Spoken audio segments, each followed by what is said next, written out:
జగన్మోహన్ రెడ్డి మీద ఉన్న CBI ED కేసులకు సంబంధించి ఎందుకు లేట్ అవుతోంది అనేది ఇదో బ్రహ్మ పదార్థం. ఈ దేశంలో ఎవరికీ అర్థం కాదు. ఆయన మీద ఉన్న కేసుల విచారణ ఎందుకు లేట్ అవుతోంది, ఆయన బెయిల్ పైన ఎంతకాలం బయట తిరుగుతాడు, అది ఎవరికి అర్థం కాదు. ఎందుకు లేట్ అవుతుందో కూడా ఎవరికి అర్థం కాదు. చివరికి కోర్టులు కూడా అర్థం కావట్లా. ఈ దేశంలో న్యాయ వ్యవస్థ కూడా ఎందుకు ఈ విచారణ ఇంతకాలం ఎందుకు సాగుతోంది, అసలు ఈ కేసులు ఎన్ని కేసులు ఉన్నాయి, ఏ కోర్టులో ఎన్ని ఉన్నాయి, ఎన్ని పిటిషన్లు ఉన్నాయి, ఏ పిటిషన్ ఏ దశలో ఉంది, విచారణ లేట్ అవ్వడం గల కారణాలు ఏంటి, ఇవి సామాన్య మానవుడి దగ్గర నుంచి అత్యున్నత న్యాయస్థానం వరకు ఒక సస్పెన్స్, ఒక అంతుచిక్కని అంశంలాగా తయారైంది సిలబస్. ఎందుకు ఇలా అనాల్సి వస్తుందంటే, ఎప్పుడో ఎన్వి రమణ గారు చీఫ్ జస్టిస్ కాకముందు, సబ్జెక్టు కరెక్షన్ 2014 అనుకుంటా, అప్పుడు ఆయన సుప్రీంకోర్టులో జడ్జిగా ఉన్నప్పుడు ప్రజాప్రతినిధుల మీద ఏ కేసులైతే ఉన్నాయో వాటిని స్పీడ్గా విచారణ చేయడానికి ప్రత్యేక కోర్టులు ఏర్పాటు చేసి ప్రత్యేక జడ్జిని నియమించి దడామని విచారణ పూర్తి చేయాలని చెప్పారు ఆయన. అప్పుడు ఇచ్చిన ఆర్డర్ నాకు తెలిసి అప్పటికి జగన్మోహన్ రెడ్డి గారు బెయిల్ మీదకి వచ్చాడు బయటికి. అప్పటి నుంచి ఆయన బెయిల్ మీదే ఉన్నాడు, కానీ కేసులు అయితే ముందుకు కదల్లా. కనీసం విచారణ అయినా జరుగుతోందా అంటే లేదు, విచారణ జరగట్లేదు. నెల క్రితం సుప్రీంకోర్టులో ఎప్పుడో సంవత్సరం అవుతుంది అనుకుంటా, రఘురామకృష్ణరాజు గారు పిటిషన్ వేసి ఆయన బెయిల్ రద్దు చేయాలి, ఆయన బెయిల్ మీద తిరుగుతున్నాడు, కేసులు విచారణ ముందుకు సాగట్లేదని పిటిషన్ వేస్తే దాని మీద నెలన్నర క్రితం సుప్రీంకోర్టు అడిగింది ఎందుకు లేట్ అవుతున్నాయి, అసలు కేసులు ఏ దశలో ఉన్నాయి, మాకు 2 వారాల లోపు ఇది వేయండి అని. మొన్న శుక్రవారం నాడు సిబిఐ పిటిషన్ వేసింది, అఫిడవిట్ వేసింది. అసలు ఎన్ని కేసులు ఉన్నాయి, ఏ కేసు ఏ దశలో ఉంది, ఎలాంటి కేసులు ఉన్నాయి, ఎలాంటి పిటిషన్లు వేశారని. అది చూస్తే నవ్వు వస్తుంది, బాధ వేస్తుంది, రెండూ ఉంటాయి. ఇంత ఫార్స్గా ఉందా మన దగ్గర సిస్టమ్ అని నవ్వు వస్తుంది. ఇంత పెద్ద ప్రజాస్వామ్య దేశంలో, అంబేద్కర్ గారు రాసిన రాజ్యాంగం ప్రకారం నడిచే ఈ దేశంలో ఇంత లూప్ హోల్స్ ఉన్నాయా వ్యవస్థలో అని బాధేస్తుంది. సిబిఐ వేస్తుంది పిటిషన్. ఆ పిటిషన్లో జగన్ కేసుల్లో 125 పిటిషన్లు విచారణ దశలో ఉన్నాయంట. 125 పిటిషన్లు, అందులో 80% కేసులు పెండింగ్లో ఉన్నాయి. పిటిషన్లు 80% పెండింగే, ముందుకు కదరట్లా. మిగతావి మాత్రం ఏదో అడపాదడపాట్లు విచారణకు వస్తున్నాయి, వాయిదాలు పడుతున్నాయి, మళ్ళీ వెళ్ళిపోతున్నాయి. వాయిదాలు పడుతున్నాయి, అంతకుమించి అందులో ముందుకు వెళ్ళడంలా. ఒక్క సుప్రీంకోర్టులోనే 15 ఎస్ఎల్పీలు ఉన్నాయి, స్పెషల్ లీవ్ పిటిషన్లు ఉన్నాయి. ఒక సుప్రీంకోర్టులోనే 15, వాటిలో 12 పెండింగ్లో ఉన్నాయి. 12 ఎస్ఎల్పీలు అందులో పెండింగ్లో ఉంటే ట్రయల్ కోర్టులో 86 డిశ్చార్జ్ పిటిషన్లు ఉన్నాయి. 86 అంటే మన తెలంగాణ హైకోర్టులో కానీ ఇక్కడ నాంపల్లి కోర్టులో 86 పేరుకి అది ట్రయల్ కోర్టు. ట్రయల్ కోర్టు అంటే ట్రయల్కి వచ్చే వాళ్ళ కేసులు, పైగా సుప్రీంకోర్టు ఆర్డర్ ఉంది ప్రజాప్రతినిధుల కేసులను వేగవంతంగా పూర్తి చేయాలి అని విచారణ. ట్రయల్ కోర్టులోనే 86 డిశ్చార్జ్ పిటిషన్లు గడిచిన 10 ఏళ్లుగా అలా సాగుతూ ఉన్నాయి సుమారుగా. వీటిల్లో ఏ ఒక్కదాని మీద తుది తీర్పు రాలేదు. అసలు ట్రయలే తీర్పు ఎక్కడి నుంచి వస్తుంది, అవ్వలేదు అని సిబిఐ వారు మొన్న శుక్రవారం నాడు సుప్రీంకోర్టులో తమ అఫిడవిట్ వేశారు. సిబిఐ వారు, ద గ్రేట్ సిబిఐ వారు, వాళ్ళే దీన్ని దర్యాప్తు చేయాల్సింది. ఫటమని దర్యాప్తు చేసి కోర్టులో ఛార్జ్షీట్లు వేస్తే ఎందుకు వెళ్ళదు ముందుకి? వీళ్ళు వేయరు, వాళ్ళు డిశ్చార్జ్ పిటిషన్ల మీద వేసుకుంటూ పోతూ ఉంటారు. డిశ్చార్జ్ పిటిషన్లు అలా హీరింగ్కి వస్తూ ఉండగా జడ్జి గారు ట్రాన్స్ఫర్ అవుతారు, లేకపోతే జడ్జి గారు రిటైర్ అవుతారు. ఇంతే, అది ముందుకెళ్ళదు. ఎవరికి అర్థం కాదు, ఏం జరుగుతుందో ఎవరికి అర్థం కాదు. ఒక మనిషి మీద ఇన్ని కేసులు, ఇన్ని పిటిషన్లు, 860 మంది సాక్షుల్ని విచారించారు. దీంట్లో ఇన్ని కేసులు ఈ రకంగా సాగుతూ ఉంటే, ఆయన ఏళ్ల తరబడి బెయిల్ మీద తిరుగుతూ ఉంటే ముఖ్యమంత్రి అవుతాడు. ఈ దేశంలో రేపొద్దున ఆయన రాజ్యాంగం కల్పించిన హక్కు కదా, ప్రధానమంత్రి కూడా అవుతాడేమో. తదాస్తు దేవతలు ఉంటారు, ఏమో మనకు తెలియదు. ఆయన బెయిల్ అలాగే ఉంటుంది, ఆ కేసులు అలా ముందుకు సాగుతూనే ఉంటాయి, ఆయన మాత్రం పదవులు ఎంజాయ్ చేస్తూ ఉంటాడు. ఇప్పుడు కోర్టులో కేసేసాడు, నాకు సీట్ల సంఖ్యతో సంబంధం లేదు, నాకు ప్రతిపక్ష నేత హోదా కావాల్సిందే అని. ఎటుపోతుంది వ్యవస్థ, దేశం ఎటుపోతుంది? ఇలాంటి వాళ్ళు ఎంతమంది ఉన్నారు? ఆయన బయట తిరుగుతున్నాడు, తప్పించు తిరుగుతున్నాడు, లేకపోతే ఇంకోటి అంటే అనుకోవచ్చు. ఆయన బాధ్యత జనం మధ్యలో తిరుగుతున్నాడు, పదవులు ఎలగబెడుతున్నాడు, ప్రజాస్వామ్యయుతంగా ఆయన ముఖ్యమంత్రి అయ్యాడు, ఒకసారి మళ్ళీ అవ్వాలని కోరుకుంటున్నాడు.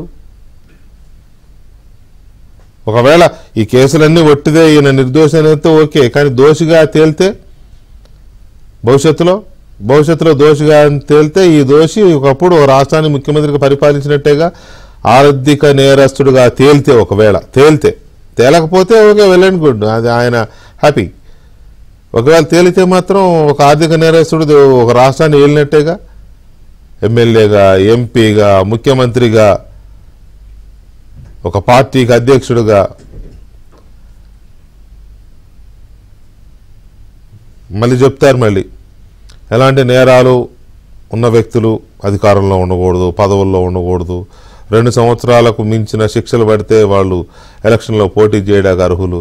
ఇవి తొందరగా విచారణ జరిగితే కదా, ట్రయల్కి వస్తే కదా, దర్యాప్తు పూర్తయ్యి తీర్పులు వస్తే కదా, ఎన్నేళ్ళు పడుద్దో శిక్ష. నాకు తెలిసి ఇవన్నీ నిరూపితమైతే అమెరికా లాంటి దేశాల్లో అయితే 200 సంవత్సరాలు 300 సంవత్సరాలు పడుతుందేమో శిక్ష. నిరూపితం అవ్వకపోతే కడిగిన ముత్యంలో బయటకు వస్తారు, అది వేరే విషయం అనుకోండి.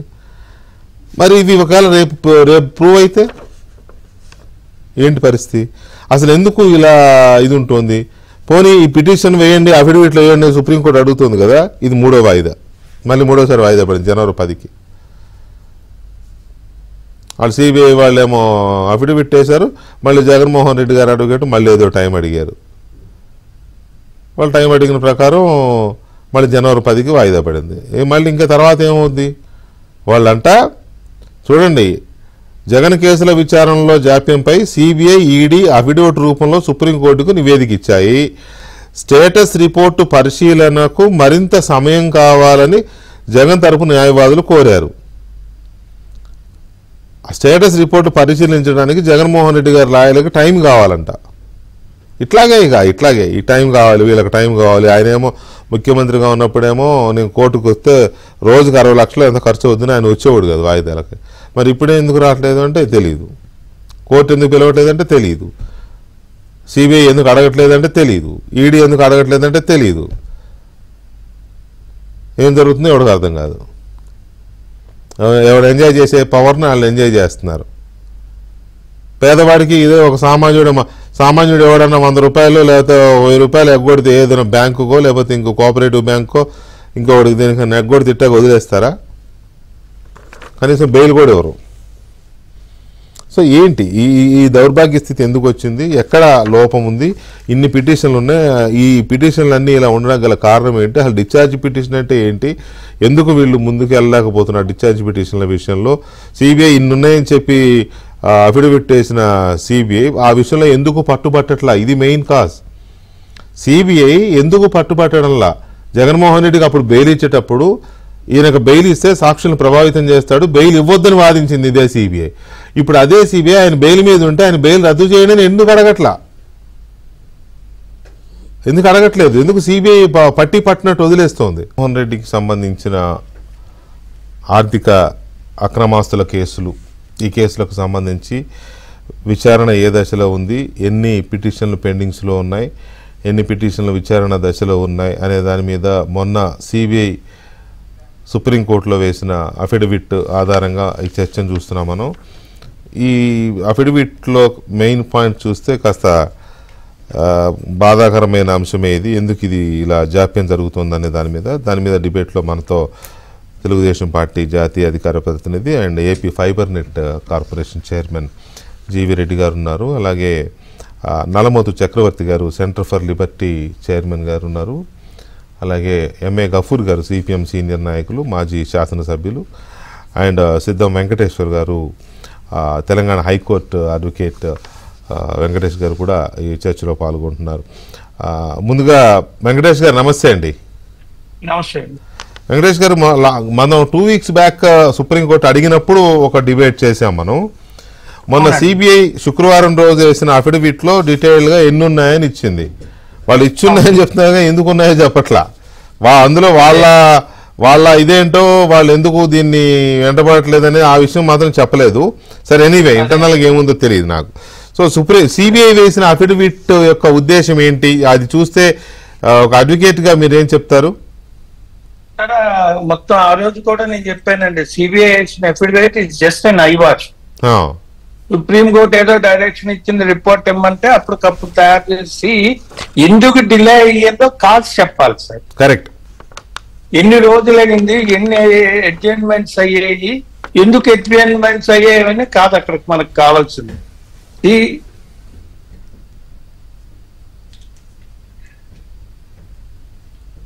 చెప్పండి సార్, వినపడుతుంది, చెప్పండి. అదే మీది అది ఏంటంటే ఇప్పుడు మొత్తం ఎఫిడవిట్ చూస్తే జస్ట్ ఒక ఐవాస్ లాగా కోర్ట్ టైం ఉంది, మేము వేసినట్టే ఉంది, కానీ అందులో ఏం లేదండి. సో ఈ ఫస్ట్ రీజన్ ఇన్ని రోజులు ఉండడానికి చిన్నగా లీగల్ ఒక పాయింట్ చెప్తాను సార్. డిశ్చార్జ్ అనేది ఇది కేసులో గ్రౌండ్లెస్ కేసు అయితే, ప్రైమా ఫేసి ఎవిడెన్స్ లేకపోతే అట్టి పరిస్థితుల్లో డిశ్చార్జ్ చేయమని ఉన్నారు సెక్షన్ లో. సార్ ఈ కేసులు డిఫరెంట్. ఎందుకు డిఫరెంట్ అంటే అసలు ఈ కేసులు పుట్టినవే కోర్టు నుంచండి.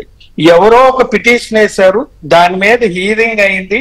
హీరింగ్ అయిన తర్వాత కోర్టు వారు ప్రైమా ఫేసి ఎవిడెన్స్ ఉన్నది కాబట్టి కేసు రిజిస్టర్ చేసి ఎవిడెన్స్ ఇన్వెస్టిగేషన్ చేయమన్నారండి.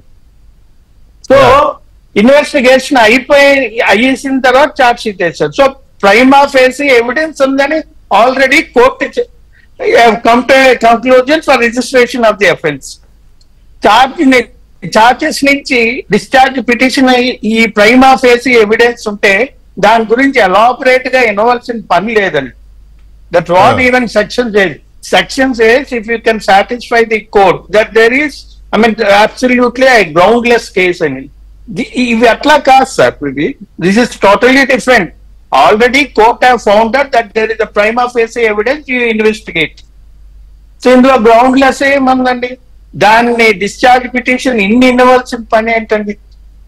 ఎక్కడా లేదు సార్. ప్రొసీజరల్ వైజ్ ఉంది. ప్రొసీజర్ వైజ్ ఒక ఎవిడెన్స్ ఇద్దరు విట్నెస్ లో డాక్యుమెంట్ లో చూస్తే you will be knowing whether there prima facie case is there or not. For that you need not hear all the 95 witnesses and see number of documents అన్ని verify చేయాలని లేదండి. The court is satisfied that there is a prima facie evidence, immediately discharge petition dismiss చేసి charges frame చేసేయాలి. యాక్చువల్గా ఇది గఫూర్ గారు, good evening sir. మామూలుగా ఇది యాజ్ పర్ ప్రొసీజర్ ఇది జరుగుతూనే ఉండాలి, ఆటోమేటిక్గా జరుగుతూనే స్పీడ్గా జరగాలి. పైగా సుప్రీంకోర్టే అప్పుడు ఎన్వి రమణ గారు మామూలుగా జడ్జిగా ఉన్నప్పుడు ఇచ్చిన ఆర్డర్ ప్రకారం ప్రజాప్రతినిధుల కేసులు ఉంటే వెంటనే పూర్తి చేయాలని, దేశంలో 4,000 మంది పైచిలకు ఇలాంటి కేసులు ఉన్నాయని వెంటనే పూర్తి చేయాలని కదా, మీకు తెలుసు కదా. అలాంటిది అది జరగకపోగా ఇప్పుడు ఇది ఒక పబ్లిక్ ఇంట్రెస్ట్ లిటిగేషన్ కింద ఇప్పుడు ఏపీ అసెంబ్లీ డిప్యూటీ స్పీకర్గా ఉన్న రఘురామకృష్ణరాజు గారు ఆయన బెయిల్ రద్దు చేయాలి, ఆయన విచారణ ముందుకు సాగడం లేదు, కేసులన్నీ ట్రయల్ వేగవంతంగా పూర్తి చేయాలని ఒక పిల్లేస్తే ఆ పిల్ మీద 1.5 జరుగుతూ ఉంటే ఇప్పుడు సిబిఐ వాళ్ళు ఇప్పుడు మొన్న శుక్రవారం అఫిడవిట్ జరిగే ఇన్ని పెండింగ్ ఉన్నాయి. అసలు జరగాల్సిన ప్రాసెస్ కాదు ఇది, ఒక పిల్ మీద వచ్చిన సమాచారం బయటికి ఇది. సో దీన్ని ఎలా చూడాలి, మనం ఏమనుకోవాలి గఫూర్ గారు? వెంకటకృష్ణ గారు, మీకు మిగతా పెద్దలకు నమస్కారం అండి. నమస్తే సార్. ఇప్పుడు వడ్డించేవాడు మనవాడైతే కడబంతిలో కూర్చున్నా ఇబ్బంది ఏమి ఉండదు అంటారు కదా. కాబట్టి ఇప్పుడు జనరల్ గా కేసు నడపాల్సింది ఇన్వెస్టిగేటివ్ ఏజెన్సీ. ఎవరైతే ఇన్వెస్టిగేట్ చేస్తున్నారో ఆ కేసు మొత్తాన్ని నడిపించి శిక్ష పడేలాగా చూడాల్సినటువంటి బాధ్యత వాళ్ళది. ఇన్వెస్టిగేటివ్ ఏజెన్సీనే అక్యూజ్ తో కొల్లుడ్ అయింది అనుకోండి, అవును, కేసు ఎట్లా ముందుకు పోతుంది? కాబట్టి ఒక క్లియర్ ఎగ్జాంపుల్ ఇది. CBI is sympathetic towards Jaganmohan Reddy and company. ఎందుకు సింపథెటిక్ గా ఉంది అనేది చాలా కారణాలు ఉన్నాయి. రాజకీయ కారణాలు ఉన్నాయి, ఇతరత్ర కారణాలు ఉన్నాయి. కాబట్టి సిబిఐ అనేది ఆన్సరబుల్ టు ది పీపుల్. అది ఆ బాధ్యత మర్చిపోయినారు వాళ్ళు. పంజరంలో చిలక అంటారు కదా, పంజరంలో చిలకలాగానే వ్యవహరిస్తున్నారు. వాళ్ళు అనుకుంటే ఏ కేసైనా వేగవంతం చేస్తారు, వాళ్ళు అనుకుంటే ఏ కేసైనా డిలే చేస్తారు. ఇప్పుడు జగన్మోహన్ రెడ్డి కేసుల్లో న్యాయ వ్యవస్థ బలహీనత ఉందా లేదా అంటే ఉంటది. న్యాయ వ్యవస్థ కూడా మనుషులే కదా. ఇప్పుడు మనం చూస్తే గాలి జనార్దన్ రెడ్డి కేసులో బెయిల్ కోసము జడ్జి గారు డబ్బులు తీసుకున్నారు అనేది అదంతా సిబిఐ పట్టుకున్నది. కాబట్టి వీళ్ళు ఈ ప్రయత్నాలన్నీ చేస్తారు, జడ్జిల్ని ప్రలోభపరుస్తారు, అన్ని ప్రయత్నాలు చేస్తారు, ఆరితేరిన వాళ్ళు వీళ్ళు. కాబట్టి ఇటువంటి వాళ్ళ పట్ల కఠినంగా వ్యవహరించి ఎత్తుకు పై ఎత్తు వేసేలాగా ఓ కేసులో డిశ్చార్జ్ పిటిషన్స్ ఏమున్నాయో ఆ కేసు ముందు అన్ని కొట్టేయించి ఒక్కో కేసు నడిపిస్తూ ఉండాలా. ఇప్పుడు మొత్తం 125 డిశ్చార్జ్ పిటిషన్లు జరుగుతూ ఉంటాయి. అట్లా కాకుండా వీళ్ళు ఏంటంటే అన్ని కేసుల్లో ఉండేటువంటి డిశ్చార్జ్ పిటిషన్లు యథాలాపంగా కాలహరణ చేస్తూ సంవత్సరాల తరబడి లాగుతున్నారు. సిబిఐ ప్రధాన నిందితురాలు దీంట్లో. సిబిఐ గనక సీరియస్నెస్ ఉంటే ఈ కేసులు ఇంతకాలం లాగబడు. ఎవరైనా జడ్జి చేయడం లేదు అంటే వీళ్ళు they can complaint the superior court, అయ్యా మేము ఇబ్బందులు పడుతున్నామని. ఆ జడ్జిని అరెస్ట్ చేశారు కదా ఇంతకుముందు బెయిల్ దాంట్లో. మరి అట్టప్పుడు అరెస్టు కాదు, జడ్జి సరిగా సహకరించడం పై కోర్టుకు పెట్టవచ్చు. నా పాయింట్ ఏంటంటే పంజరంలో చిలుకను ఎవరి పంజరంలో ఉన్నారు, ఎవరు నడుపుతున్నారు, ఇక్కడ పొలిటికల్ పాయింట్ అండి ఇది. ఇప్పటికి కూడా మీరు చూస్తే A2 ఫ్రీక్వెంట్ గా హోమ్ మినిస్టర్ తో సమావేశం అవుతున్నాడు. ఆల్మోస్ట్ హోమ్ మినిస్టర్ తో ఆల్మోస్ట్ డైలీ చూస్తూనే ఉన్నాం కదా మనం పత్రికల్లో. అవును, ఎందుకు హోమ్ మినిస్టర్ తో రోజు కూర్చోవాల్సినటువంటి అవసరం ఏమిటి? హోమ్ మినిస్టర్ ఎందుకు ఎంటర్టైన్ చేస్తున్నాడు? ఎవరి చేతిలో సిబిఐ ఉంది? ఇవన్నీ అమాయకులకు బయట చెప్పాలి. అబ్బే అదేం లేదు, అది ఇదని, మేము సీరియస్గా ఉన్నాం. జీవి రెడ్డి అంటే మేము సీరియస్గా ఉన్నాం, మాకేం బాధ్యతలు, మాకేం సంబంధం లేదు అని. కానీ మీ కూటమిలోనే ఏదైతే పెద్ద పార్టీ ఉందో ఈ పార్టీ ఆశీర్వాదంతోనే ఆ కేసును ముందుకు సాగడం లేదు. మీకు దాని మీద శ్రద్ధ లేదు. మీరు ఇంతసేపు ఉన్న ఆ ప్రాజెక్టు ఈ ప్రాజెక్టు మేము అది పొడిచినాం ఇది చీల్చినాం అని మీరు చెప్పుకోవచ్చు. కానీ రాజకీయంగా చాలా నష్టం జరుగుతుంది అనేటువంటిది గ్రహించడం లేదు. ఈరోజు ట్విట్ప్రోకో కింద 45,000 కోట్ల రూపాయలు ఎంతో ప్రజాధనాన్ని భాగాలు పంచుకున్నారు అనేటువంటిది తేల్చిన తర్వాత ఏమండి మనకి సీరియస్నెస్ ఉండకూడదా? సీరియస్ ఉండాల్సిన అవసరం లేదా? ఏ కేసు ఎందుకు డిలే అవుతుంది? ఏమిటి వెంటపడాలి కదా. కృష్ణంరాజు గారు, రఘురామకృష్ణంరాజు గారు వేస్తే తప్ప దీనికి గతి లేదా? ఏమిటి? అందుకోసం కేంద్ర ప్రభుత్వం నిర్లిప్తంగా ఉంది, సిబిఐ ఉదాసీనంగా ఉంది, తెలుగుదేశం పార్టీ మనకెందుకు వచ్చిన గొడవ, మనకేం సంబంధం లేదు అనే పద్ధతిలో ఉంది. దీంతో దొంగే రాజుగా చలామణి అవుతాడు. నేను అనుకుంటున్నానండి ఈ 5 సంవత్సరాలు కూడా ఏం కేసులు తేలవు. ఈ రకంగా దొంగే రేపు దొర కావచ్చు. దాన్ని భరించాలి మనం, ఎందుకంటే ప్రజాస్వామ్యం ఏమైనప్పటికీ చాలా దారుణం ఇది. మామూలు ఇప్పుడు మేము మా మీద ధర్నా కేసులు ఉన్నాయి సార్, 15 ఒకసారి కోర్టుకు పిలుస్తారు, మేము పోయి హాజరవుతున్నాం, నిలబడుతున్నాం చేతులు కట్టుకొని. అరే మేము చేసిన నేరం ఏమిటి? ఒక ప్రజా సమస్య మీద ఆందోళన చేస్తాం. అట్లాంటి వాళ్ళేమో ముద్దాయిలుగా కోట్ల చుట్టూ తిరుగుతున్నారు. వేల కోట్ల రూపాయల ప్రజాధనం ట్విట్ప్రోకో కింద భాగాలు పంచుకొని కొల్లగొట్టినటువంటి వాళ్ళ అధికారాన్ని ఉపయోగించుకున్న వాళ్ళేమో దర్జాగా కోర్టుకు రారు, కేసులేం సాగవు, ఏమి కాదు, మళ్ళీ రాజకీయాలు చేస్తున్నారు. ఇది దౌర్భాగ్యం మన ప్రజాస్వామ్యంలో. కాబట్టి సీరియస్ గా సిబిఐని మందలించేటువంటి పద్ధతిలో సుప్రీంకోర్టు ఏదైనా జోక్యం చేసుకుంటే తప్ప దీనికి న్యాయం దొరకదండి. రైట్. అయితే ఇంత చేస్తే వివేకానంద రెడ్డి కేసు చూస్తున్నాం మనం. వివేకానంద రెడ్డి కేసులో ఫైనల్ చార్జ్ షీట్ ఫైల్ చేయలే వివేకానంద రెడ్డి కేసులో. కాబట్టి ఏమైతుందండి ఇది? ఇంత చేస్తే పిల్లి వేసినందుకు పిల్లి వేసిన ఆయనని చావగొట్టినంత పని చేశారు. ఆయన దాదాపు ఆల్మోస్ట్ టికెట్ కన్ఫర్మ్ అయ్యి కూడా వెనక్కి వచ్చాడు ఆయన. ఆ స్థాయి దాకా వెళ్ళాడు. ఎందుకు పిల్లి వేసిన కర్మానికి. ఈయన కేసును ముందుకు సాగడం లేదు, విచారణ ట్రయల్ జరగట్లేదు, బెయిల్ మీద తిరుగుతున్నాడని అడిగిన పాపానికి ఆయన ఆల్మోస్ట్ చచ్చినంత పని అయింది ఆయనకి. కానీ ఇవి మాత్రం ఇప్పుడు సిబిఐ వాళ్ళు వేస్తారు, ఇగో ఇన్ని పెండింగ్ ఉన్నాయని సిబిఐ ఇప్పుడే ఏంటి? ఎప్పుడో తెలుసు కదా, కోర్టులకు తెలుసు, సిబిఐకి తెలుసు, ఈడీకి తెలుసు, లోకం అంతా తెలుసు కదా. ఇప్పుడు పెండింగ్ ఉన్నాయని ఇప్పుడు వీళ్ళు నంబర్ చెబితే ఇప్పుడు కోర్టులు ఏం చేస్తాయి వీటిని తీసుకుని అనేది చర్చిద్దాం. అసలు సిస్టంలో ఎక్కడ ఈ డిస్టర్బెన్స్ ఉంది, ఎందుకు మరి దర్యాప్తు సంస్థలు కానీ విచారణ సంస్థలు కానీ ఇంతగా అంటే ఎందుకు ఇంత స్లోగా ఉన్నాయి, లెథర్జిక్గా ఉన్నాయి సిబిఐ లాంటి సంస్థలు అనేది కూడా చర్చిద్దాం. జీవి రెడ్డి గారు, ఎవరు అధికారంలో ఉన్నా ఎవరు అధికారంలో లేకపోయినా జగన్మోహన్ రెడ్డి గారు ఫ్రీ, కేసులు ఎక్కడే. ఒకవేళ ఇందులో పొలిటికల్ ఇవి ఉంటాయనుకుంటే మరి ఆయన ప్రత్యర్థులుగా ఉన్న మీ వైపు నుంచి కూడా పొలిటికల్ ఇంటర్ఫియరెన్స్ ఉండాలిగా, లేదు. కానీ ఇప్పుడు గఫూర్ గారు కానీ లేదా ఓపెన్గా కనపడుతున్నది కానీ ఏదో పెద్ద అండ వీళ్ళని కాపాడుతుంది అనేది క్లియర్గా ఎస్టాబ్లిష్ అవుతుంది.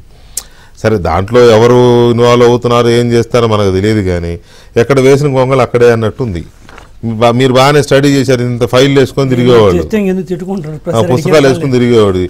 నీ కంఠశోష నా కంఠశోష మన వాళ్ళందరూ కంఠశోష తప్ప అసలు ముందుకు పోతున్నాడు కనపట్ల. ఏంటి అసలు దీని సిచ్యువేషన్ ఏంటి? గుడ్ ఈవినింగ్ వెంకటేష్ గారు. దాదాపు 12 సంవత్సరాలు జగన్మోహన్ రెడ్డి గారి మీద అవన్నీ ఛార్జ్ షీట్లు వేసి, సో టీవీ చూసేవాళ్ళు అనుకుంటే వీళ్ళకి ఏం పని లేదేమో, అది అయ్యేది కాదు. నిజం. పెద్ద మెసేజ్ పెట్టాడు, ఎందుకయ్యా గొంతు చించుకుంటారు, ఇంట్రూ కూడా పేకలేదు జగన్మోహన్ రెడ్డిది అని మెసేజ్ పెట్టాడు. మాట మనం చెప్పలేం కానీ అలాంటి తప్పే ఉందిలే, అది భూమి పదమే కాదు, ఏపీలో డిక్షనరీలో అది ఇప్పుడు నార్మల్. వీళ్ళకేం పని లేదేమో గఫూర్ గారికి, వెంకటేష్ గారికి, చక్రవర్తి గారికి అనుకుంటూ చూసేవాళ్ళు.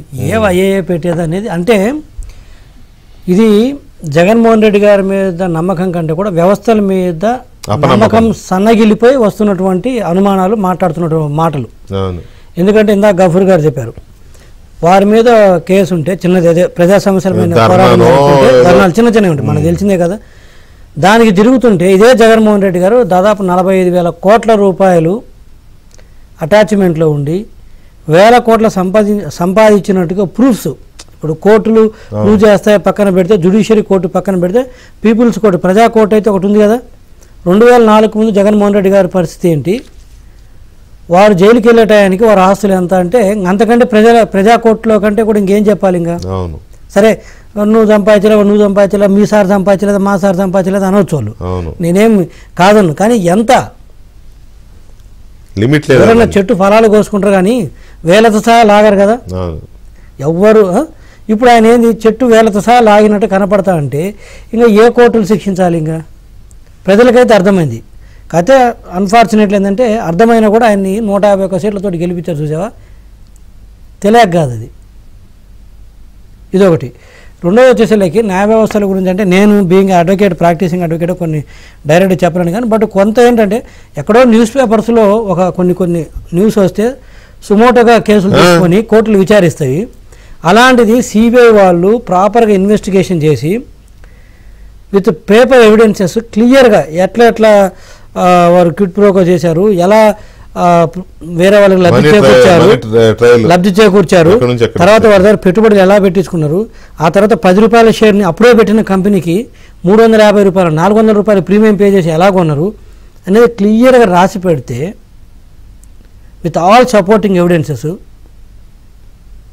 వాళ్ళు బ్యాక్ డేట్స్తో తీసుకొచ్చిన వాల్యుయేషన్ రిపోర్ట్స్ కూడా దొరికిపోయారు. వాళ్ళు విజయసాయి రెడ్డి గారు అన్ని బ్యాక్ డేట్స్తో తీసుకొచ్చారు వాల్యుయేషన్ రిపోర్ట్స్, అవన్నీ కూడా దొరికిపోయినట్టుగా పెడితే ఛార్జ్ షీట్లో మళ్ళీ డిశ్చార్జ్ పిటిషన్ వేస్తే అలౌ చేయడం అనేది ఇట్స్ వెరీ బ్యాడ్ అండి. డిశ్చార్జ్ పిటిషన్ చేసుకోవచ్చు, జనరల్గా ఎప్పుడు వేస్తారంటే ఛార్జ్ షీట్ ఫైల్ అయిన తర్వాత కోర్టులో ఫైల్ చేస్తారు. ఛార్జ్ షీట్ ఐఓ చేసిన తర్వాత ఏంటంటే అక్యూజ్డ్కి ఇస్తారు ఒక కాపీ. ఆ కాపీ చూసినప్పుడు ఏమవుతుందంటే ఛార్జెస్ ఆర్ వెరీ అంటే వాటర్ అంటే ఏం లేకపోతే తక్కువగా ఉండటము, లేదా దానికి సరైనటువంటి ఎవిడెన్స్లు పెట్టకుండా ఒకసారి ఛార్జ్ షీట్లు ఫైల్ చేస్తారు పోలీసు వాళ్ళు. అంటే దొరికినాయి అవి మరి ఎఫ్ఐఆర్ మీద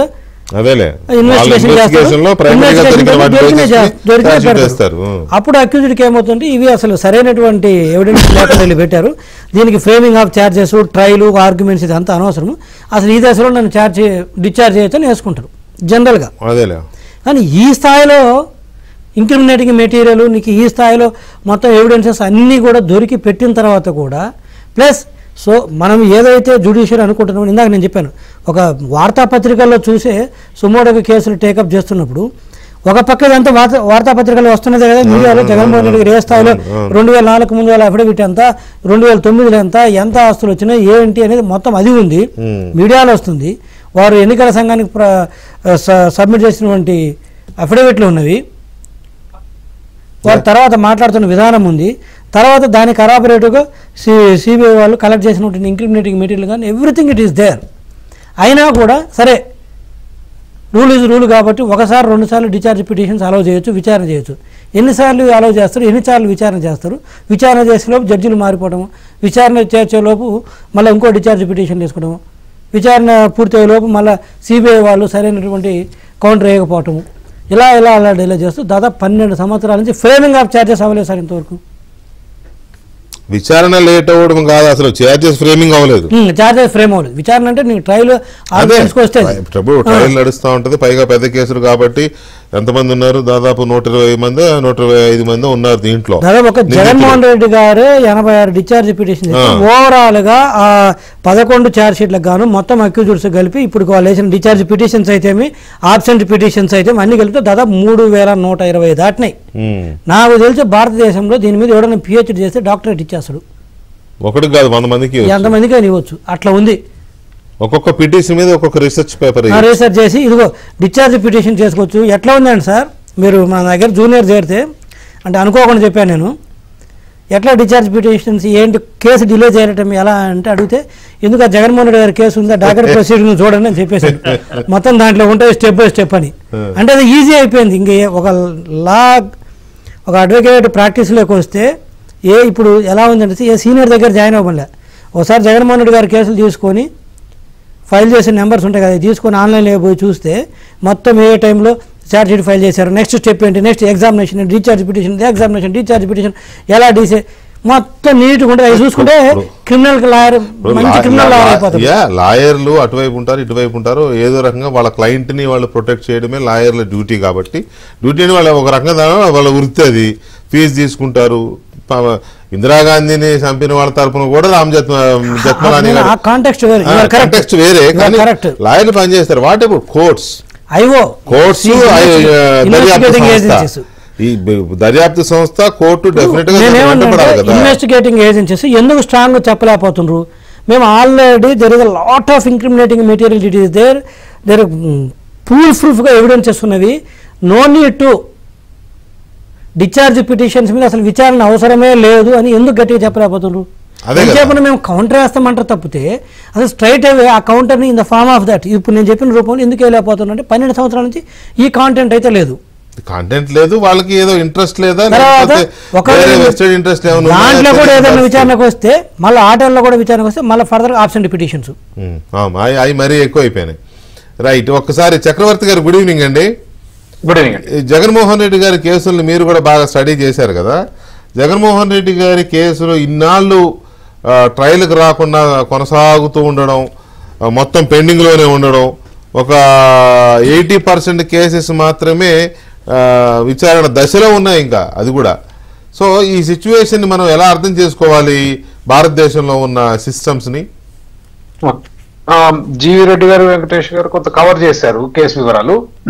క్విక్లీ గో బ్యాక్ అండ్ చిన్న సమ్మరీ ఇస్తే, భారత ప్రభుత్వం కంట్రోలర్ అండ్ ఆడిటర్ జనరల్ చాలా మంది 1,00,000 కోట్ల రూపాయల అవినీతి అంటారు, కానీ అది ఎంతవరకు అనేది ఆ లెక్క తెలియదు. కానీ CIG has very clearly stated 1,00,000 ఎకరాల ప్రజల భూమి జగన్మోహన్ రెడ్డి గారు చేసిన క్విడ్ ప్రోకో స్కామ్ల మూలంగా దుర్వినియోగం అయింది. 1,00,000 ఎకరాలు. ఇట్ ఈస్ రిటర్న్, నా మాట కాదు, controller and auditor general. Okay, ఉదాహరణకి ఇండియా సిమెంట్స్ నుంచి 60 కోట్లు తీసుకొని వాళ్ళకి నది నీళ్లు ఇవ్వటం, పెన్నా సిమెంట్స్ నుంచి 68 కోట్లు తీసుకొని 232 ఎకరాలు ఒక జియో ద్వారా, దాని తర్వాత సిమెంట్ ఫ్యాక్టరీకి సంబంధించిన లైమ్ స్టోన్ మైన్స్ లో దాదాపు 1100 ఎకరాలు ఇవ్వటం. జస్ట్ యాజ్ అన్ ఎగ్జాంపుల్ అంటే దాల్మియా సిమెంట్స్ దగ్గర 50 కోట్లు తీసుకొని 407 హెక్టార్లు ఇచ్చారు. హెట్రో దగ్గర 17 కోట్లు తీసుకొని 240 ఎకరాలు ఇచ్చారు. రామ్కి దగ్గర 10 కోట్లు, ఆరోబింద దగ్గర 10 కోట్లు, పైనర్ ఇన్ఫా 20 కోట్లు, ఆ విధంగా తీసుకుంటూ వెళ్ళారు. సో ఇవన్నీ కూడినప్పుడు మీరు ఎక్కడ 1000 ఎకరాలు కూడా రాలేదు. ఇది 1,00,000 ఎకరాల స్కామ్. ఇది దీని మీద 2015లో ఒక పిల్, వేదవ్యాస్ అనే వ్యక్తి ఎవరో నాకు తెలియదు, ఆయన వ్యక్తిగతంగా హైకోర్టులో పిల్ వేసి 2015లో, ఇది మనం ఇవాళ 2024లో ఉన్నాం, 2015లో ఆయన సిబిఐ మీద వేశాడు కేసు, ఆంధ్రప్రదేశ్ హైకోర్టులో వేస్తూ యాక్షన్ ఆఫ్ ద రెస్పాండెంట్ అంటే CBI in prosecuting the cases against sitting MLAs and MPs. అంటే జగన్మోహన్ రెడ్డి గారు అప్పట్లో ఎంపీ, ఆయన ఎంపీగా ఉన్నప్పుడు చేసిన నేరాలు ఇవి. Slowly enabling the accused, prolonging the process of delivery of justice is illegal and arbitrary.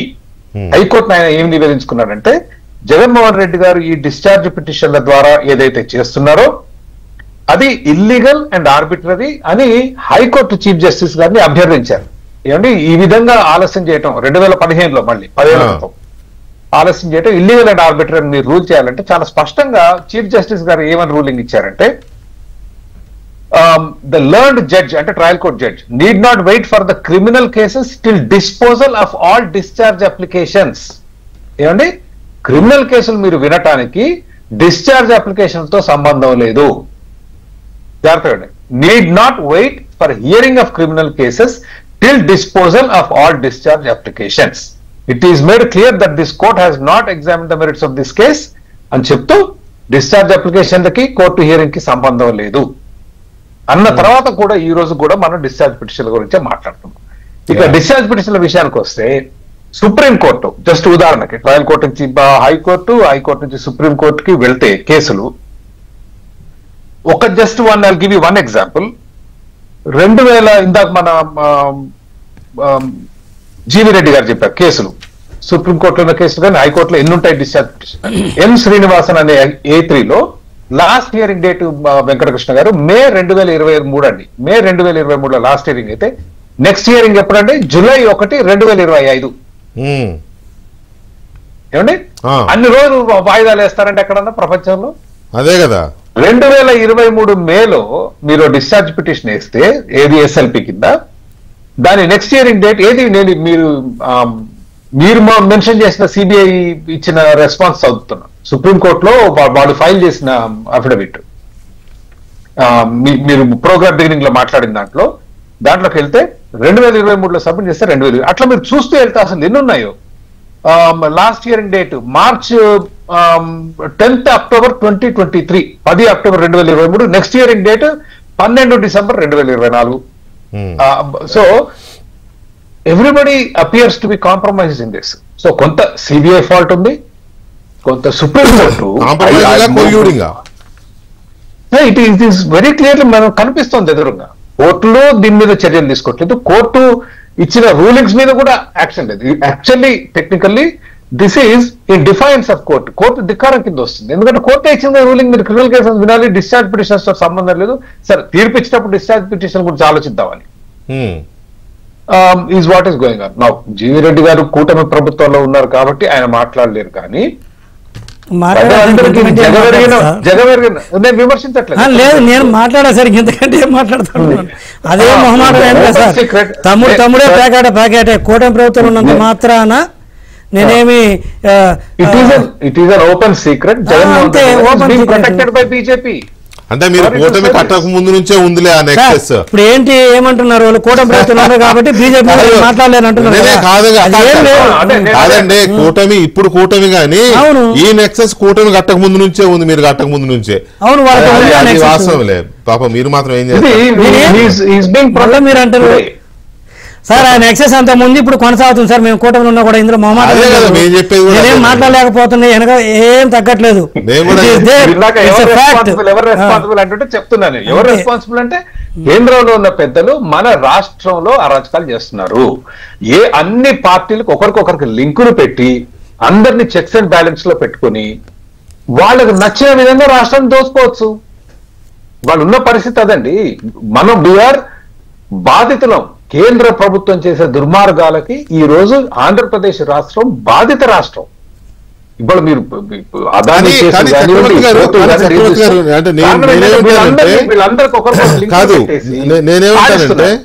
నేనేమంటానంటే ఇది పూర్తిగా న్యాయ వ్యవస్థ, దర్యాప్తు సంస్థలు చూడాల్సిన అంశం కదా. దీంట్లో కేంద్ర ప్రభుత్వం ఎలా కల్పిట్ అవుతుంది? కేంద్ర ప్రభుత్వం మీద మీరు కానీ స్వతంత్రంగా పనిచేయట్లేదు మన వ్యవస్థలు. ఈరోజు అమెరికాలో తీసుకుంటే న్యాయ వ్యవస్థ, పబ్లిక్ ప్రాసిక్యూటర్, మీ అడ్వకేట్ జనరల్, మీ జడ్జీలు in lot of cases are elected. ప్రజలు ఎన్నుకుంటారు. మీరు ఏ విధంగా అయితే అధ్యక్షుడిని ఎట్లా ఎన్నుకుంటారో, గవర్నర్ ని, చీఫ్ మినిస్టర్ ఎట్లా ఎన్నుకుంటారో, advocate general, public prosecutor is not appointed by the government. ముఖ్యమంత్రి అపాయింట్ చేయరు, ప్రజలు ఎన్నుకుంటారు. మీరు బ్యాలెట్ షీట్ తీస్తే ఒక 50 ఉంటాయి మీరు వేయాల్సిన ఓట్లు. రకరకాలు మేయర్ల దగ్గర నుంచి మొదలుపెట్టి అన్ని రకాల కొంత మినిస్టర్లు కూడా ప్రజలే ఎన్నుకుంటారు. ఈ రోజు ఏంటంటే మన పాలనా వ్యవస్థలో స్వతంత్ర దర్యాప్తు సంస్థలు లేవు. సిఐడి ఆంధ్రప్రదేశ్ రాష్ట్ర ప్రభుత్వం మాటింటుంది, సిబిఐ కేంద్ర ప్రభుత్వం మాటింటుంది. అయ్యేసరికి వాటిని రాజకీయాల కొరకు వాడుకుంటున్నారు ఇవాళ భారతదేశంలో. వాడుకోవటం మూలంగా ఇవాళ రాష్ట్రాలు చెల్లించే మూల్యం మామూలు మూల్యం కాదు. Look at what is going on. వీళ్ళందరినీ ఒకరి మీద ఒకరు చెక్స్ అండ్ బ్యాలెన్స్ కింద పెట్టుంచితే జగన్మోహన్ రెడ్డి గారి థ్రెట్ ఎప్పుడూ ఉండాలి. ఆయన లేకపోతే మళ్ళీ ఈయన స్ట్రాంగ్ అవుతాడు. వాళ్ళకి అందరికి లింకులు పెట్టేసి ఇక అరాచకం చేయొచ్చు. అండ్ అరాచకం ఎట్లా చేస్తున్నారంటే మీరు అగైన్ మీరు చూడొచ్చు what is happened in Andhra Pradesh రాష్ట్రంలో. ఏం జరిగిందంటే ఏ విధంగా పోర్ట్లు, మైన్లు, ఎలక్ట్రిసిటీ కాంట్రాక్ట్లు ఏంటంటే ఆ స్మార్ట్ మీటర్ 3000 స్మార్ట్ మీటర్ 30,000 కొనిపించారు. సో మన కాకినాడ పోర్టు చూసాం, మనం కృష్ణపట్నం పోర్టు చూసాం. ఎన్ని పోర్ట్లు ఏ విధంగా దోచుకుంటున్నారని. మొన్న solar panels, solar power case చూసాం. That is exactly what is going on. ఎందుకు జరుగుతుందంటే దీని కొరకే జరుగుతుంది. ఇలాంటి పెద్ద దీంట్లో ఒక రకంగా చెప్పాలంటే 1-2 సుప్రీంకోర్టు జడ్జిమెంట్స్ లో కూడా జగన్మోహన్ రెడ్డి కేసెస్ ని సైట్ చేశారు. అదేదో యూనివర్సిటీలో సిలబస్ లో కూడా ఉంది అని అంటారు. మరి నేను చదవలేదు కానీ ఎవరో మీలాంటి మిత్రులు ఒకళ్ళిద్దరు లాయర్ చెప్పిన దాని ప్రకారం ఏదో అమెరికాలో ఏదో యూనివర్సిటీలో కూడా రీసెర్చ్ పేపర్లోనో ఎందులోనో పెట్టారు దీన్ని అని కూడా అంటారు. I don't know, I'm not sure. But supreme court 1-2 జడ్జిమెంట్స్లో కూడా దీన్ని సైట్ చేశారనేది ఒక అంశం. అయితే ఇది పూర్తిగా ఈ రఘురామకృష్ణరాజు గారు అది వేసినప్పుడే బెయిల్ రద్దు విషయంలో సిబిఐని హైకోర్టు అడిగితే మీరు ఏ నిర్ణయం తీసుకున్నా మాకు అభ్యంతరం లేదు అన్నది తప్పితే బెయిల్ రద్దు చేయమని చెప్పలేదు, రద్దు చేయొద్దని చెప్పలేదు. మీరు ఏం తీసుకున్నా మాకు అభ్యంతరం లేదని జస్ట్ గోడ మీద పిల్లి వాటంలాగా సిబిఐ ఆ రోజు వ్యవహరించిన తీరు.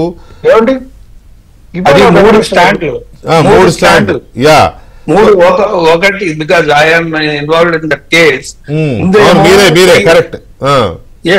ముందేమో వేస్తామని చెప్పారు, మళ్ళీ మధ్యలో మేము వెయ్యమన్నారు, మళ్ళీ లాస్ట్ లో వేసారు. దానికోసం దాదాపు 5 నెలలు 6 నెలలు టైం లాగ్ చేశారు. ఇంకా ఎక్కువే అండి, చాలా రోజులు అయింది అది. ఇది ఇప్పుడు కూడా ఈ కేసులో కూడా చిన్నగా ఇప్పుడు చక్రవర్తి గారు అన్నట్టు it is settle law. You have nothing to do with the discharge petitions అండి. ఎప్పుడో సెటిల్ లా. మీ మట్టికి మీ పని చేయండి, మీరు ఛార్జెస్ ఫ్రేమ్ చేయండి, విచారణ చేయండి, అంతేగాని డిశ్చార్జ్ పిటిషన్స్ కోసం ఉండద్దు. ఇంకొకటి ఏంటంటే ఇంత డిస్కషన్ వచ్చింది, పొలిటికల్ గా మాట్లాడుతున్నారు, అన్ని మాట్లాడుతున్నారు sir.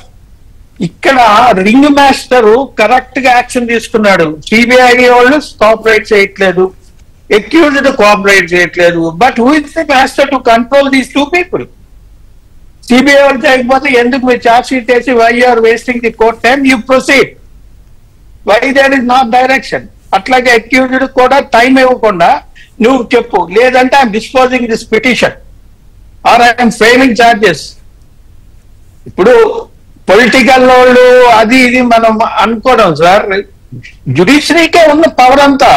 Judiciary can move the case, ఎంత కావాలంటే హెడ్ ఆన్ చేసి పని చేయొచ్చు. ఇప్పుడు రేపు సుప్రీంకోర్టు ఒక టైం బౌండ్ ఫిక్స్ చేస్తారు సార్. టైం బౌండ్ లో డిస్పోజ్ చేయండి అని డేట్ ఇచ్చిన తర్వాత కోర్టు కంటే ఎన్ని కేసుల్లో మేము తెచ్చుకుంటాం అలాంటి ఆర్డర్స్? ఇలా టైం తీసుకున్నప్పుడు అట్లాంటి ఆర్డర్ గవర్నమెంట్ తరపు నుంచో లేదా ఎవరో ఒకరు సుప్రీం కోర్టు నుంచి ఇప్పుడు అలాంటి ఆర్డర్ వచ్చింది అనుకోండి హెడ్ ఆన్ అవుద్ది. నాకు ఒక విషయం కాదండి వెంకటేష్ గారు, ఇప్పుడు ఈ డిశ్చార్జ్ పిటిషన్లు కానీ ఈ స్పెషల్ లీవ్ పిటిషన్లు కానీ ఇటువంటి అన్ని పెండింగ్ లో ఉన్నాయి కదా, అసలు ఇవి విచారణ పూర్తయ్యేసరికి ఇంకా ఎన్నేళ్ళు పట్టుద్దో తెలియదు. అసలు కేసులు ఎప్పుడు ట్రయల్కి వస్తాయి? ముందు ఇవి క్లియర్ చేసుకోవాలి, ఎస్ఎల్పీలు డిశ్చార్జ్ పిటిషన్లు క్లియర్ చేయాలి కదా. అదే లేదా డిశ్చార్జ్ పిటిషన్స్ క్లియర్ అయ్యేదాకా అసలు కేసు విచారించాలి అని ఎక్కడా లేదు సార్. ఏమన్నారంటే డిశ్చార్జ్ పిటిషన్ పెండింగ్ ఉంచినా కేసు నడిపించుకోండి అని. It is a settled. మళ్ళీ మన ఆంధ్ర హైకోర్టు కూడా ఆ రోజు జడ్జి ఇందాక మన చక్రవర్తి గారు చదివి వినిపించారు కదా. అవును, you have to take queue from it and proceed with trial. ఎక్కడుంది ఇంత జరుగుతూ ఉంటే ఇది కాదు, ఇంత జరుగుతూ ఉంటే ఇంత దారుణమైన కేసులు ఆర్థిక నేరాలుగా ఆరోపించబడుతున్నవి, అక్రమాస్తుల కేసుల కిందే లక్షల కోట్లు పక్కన పెడదాం మనం అన్నట్టు, ఓకే, వేల కోట్ల రూపాయలు జరిగితే ఎందుకు అటు దర్యాప్తు సంస్థలు కానీ ఇటు మిగతా సిస్టమ్స్ కానీ ఇంత లీనియంట్ గా దీనికి ఎందుకు వదిలేస్తున్నాయి? అసలు దీంట్లో ఆపుతున్నది ఎవరు? కేంద్ర ప్రభుత్వం మీద ఎందుకు ఆరోపణలు వస్తున్నాయి? ఒకవేళ ఆరోపణలు నిజమైతే కేంద్ర ప్రభుత్వం ఎందుకు దీన్ని స్పీడీ ట్రయల్ కి తీసుకెళ్లే పరిస్థితి కేంద్ర ప్రభుత్వం చేతుల్లో ఉంటే, ఒకవేళ ఇప్పుడు గఫూర్ గారు చక్రవర్తి గారు ఇంకా చాలా మంది ఆరోపిస్తున్నట్టుగా ఉంటే, ఒకవేళ ఎందుకు దాన్ని కేంద్ర ప్రభుత్వం ఆ ఫ్రీ హ్యాండ్ ఇవ్వడం లేదు? గఫూర్ గారు,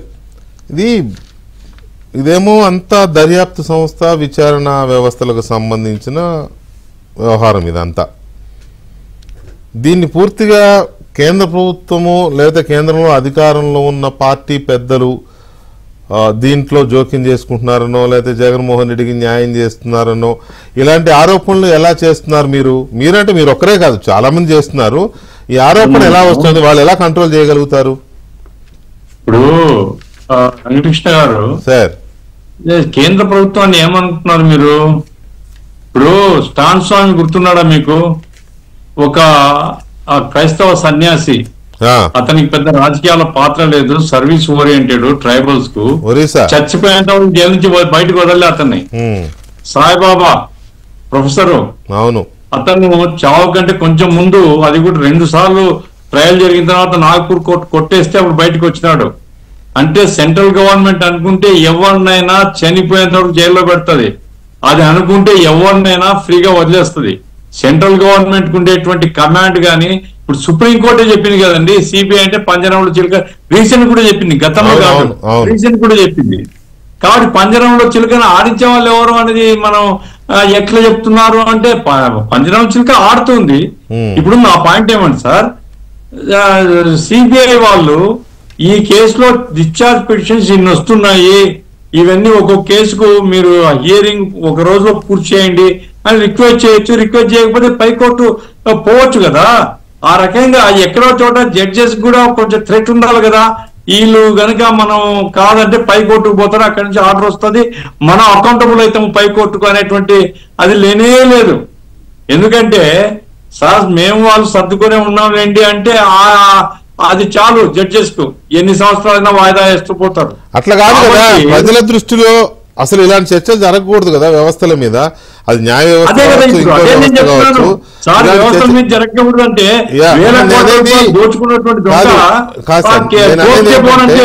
అవును, ప్రజల్లో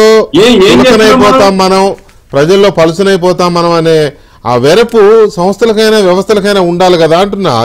పోనీ మీరు అన్నట్టుగానే పొలిటికల్ ఇంటర్ఫిరెన్స్ అని ఉందనే అనుకుందాం, వ్యవస్థలు ఉండాలి కదా.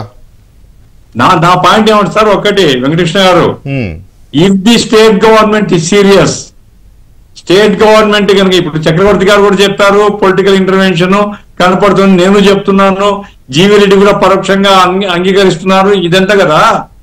If the state government is serious, నేను చెప్తున్నాను సుప్రీంకోర్టులో ఇంప్లీడ్ కావాలా? అయ్యా ఈ మా రాష్ట్రానికి చెందిన ప్రజాధనం మా రాష్ట్రంలో బ్యాడ్ ఎగ్జాంపుల్ గా ఉంది, ఇంప్లీడ్ అయిపోయి మన ఆర్గ్యుమెంట్, మన స్టేట్ గవర్నమెంట్ తరఫున ఆర్గ్యూ చేసి టైం ఫ్రేమ్ ఫిక్స్ చేయండి, సంవత్సరంలోగా సెటిల్ చేయమని చెప్పండి, రోజువారీ పద్ధతిలో కేసు వినమని చెప్పండి, అని రిక్వెస్ట్ చేయొచ్చు సుప్రీంకోర్టును. ఎవరో ఒకరు చొరవ చూపాలి కదా సార్. కృష్ణంరాజు గారికి ఉండేటువంటి శ్రద్ధ రాష్ట్ర ప్రభుత్వానికి ఉండదా? రాష్ట్ర ప్రభుత్వం ప్రజలకు బాధ్యత వహించాలి కదా. ప్రజల తరఫున అడుగుతున్నాం మేమంతా, ఈ దొంగల వ్యవహారం తేలాలని. కాదు వాళ్ళు నిజాయితీ పరులా అదనే చెప్పమనండి. చాలా శుద్ధ పూసలయ్యా, వీళ్ళ మీద తప్పుడు కేసులు పెట్టినామంటే ప్రజలు అర్థం చేసుకుంటారు. అదేమీ కాకుండా ఆస్తులు కనపడుతుండా, 1000 ఎకరాల భూములు కనపడుతుండా, మోసం ఎట్లా జరిగిందో కనపడుతుండా, మోసం చేసినోడేమో అందలు మెక్కి ఉన్నాడు. కాబట్టి స్టేట్ గవర్నమెంట్ అయినా సెంట్రల్ గవర్నమెంట్ నేను డిమాండ్ చేస్తాను. సెంట్రల్ గవర్నమెంట్ సపోర్ట్ ఎక్కడుంది? రాష్ట్రంలో 2 పార్టీల దగ్గర ఉందండి. రాజకీయంగా మళ్ళీ ఇది రాజకీయం అవుతుంది. తెలుగుదేశం పార్టీ కూడా ఆనందపడిపోతుంది, సెంటర్ మాకు చాలా చేస్తుందని. ఇట్లాంటి కేసుల్లో రోజు ఏటితో కూర్చొని సమావేశాలు జరుగుతూ ఉంటే వీళ్ళకి కించిత్తు కూడా అది ఏం జరుగుతుంది అనేది లేదు. కాబట్టి స్టేట్ గవర్నమెంట్ ఇంప్లీట్ చేసి మా రాష్ట్రంలో ప్రజాధనం కొల్లగొట్టబడింది, రాష్ట్ర ప్రజలందరూ చాలా సీరియస్ గా యాంగ్జైటీతో ఎదురు చూస్తున్నారు ఏమిటి అని. మరి న్యాయ వ్యవస్థకు ఓ మచ్చగా మిగులుతుంది. దయచేసి మీరు టైం ఫ్రేమ్ పెట్టండి. ఇప్పుడు జడ్జి అంటారండి 2 సంవత్సరాలు 3 సంవత్సరాలు కేసులు విని డిశ్చార్జ్ పిటిషన్లన్నీ విన్న తర్వాత ఆయన రిటైర్ అవుతూ నేను అంతా మర్చిపోయినాను, మళ్ళా ఫ్రెష్ గా జరపండి అంటాడు. బాధ్యత ఉందా ఆయనకు? బాధ్యత ఉందా? అతనికి పెన్షన్ ఎందుకు ఇవ్వాలని నన్ను అడిగితే ఇది ప్రజాధనం కాదా? అంటే ఈ రకమైనటువంటి వ్యవస్థ నడుస్తుంది. దీని వెనుక నడిపించే వాళ్ళు ఉన్నారు. ఇప్పుడు ఎందుకంటే అడ్వకేట్స్ వాళ్ళ పని వాళ్ళు చేస్తారు, కానీ నడిపించాలి కదా, ఎవరో బాధ్యత తీసుకోవాలి కదా.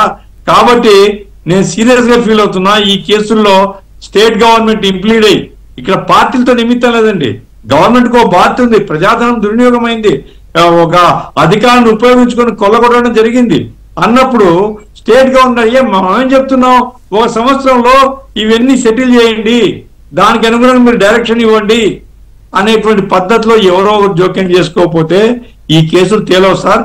మనం మాట్లాడుకుంటూ ఉంటాం, ఇదంతా టైం పాస్ కింద బఠానీ చర్చగా మారిపోతుంది. అలాగే ఉంది నిజంగానే.